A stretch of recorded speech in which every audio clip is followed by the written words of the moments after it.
le voin hi ni som ni pan hi thani sang ni som ni paruk ania ai love long klai kha lo la ti chiat bel le ania arun thak ang reng hle maya love lem tak a hi ti chiat ania hei hi chu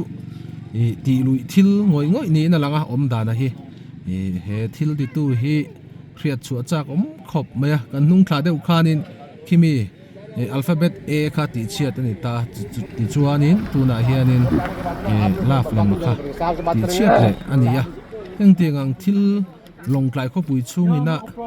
ange kan public property te kan duat thiam lo lu tuk thina hi chu angai om let ling ma jok to in ka hria he thil ange mi pui ngai hlut lo em mai kan ti chedu that thina hi engril ru hinge kan putang o ka ti ni chuwa chuanin long klai kho pui chunga town chunga hianin public property sim hi kan duat thiam lo ni kha chuanin keimani tan tho kha ania a thalai ti chetu ni lovin a chelai siam thatu ni hi tum cheu ila chu mi fing om dan ani bokani tin public property kan ti chia thianin hi kan la mol tluang zele kan la cha tluang zele ti lampang kha keimani a khana chiang fu me chu wan chuanin public property sim hi chu kan duat in kan hmangai tlat tur ni hei tuna po hian I love long klai love le makha ti chiat le ania he love lem ti chatu hi he video hi lo en ni kha chuanin hei thil ti hi han en la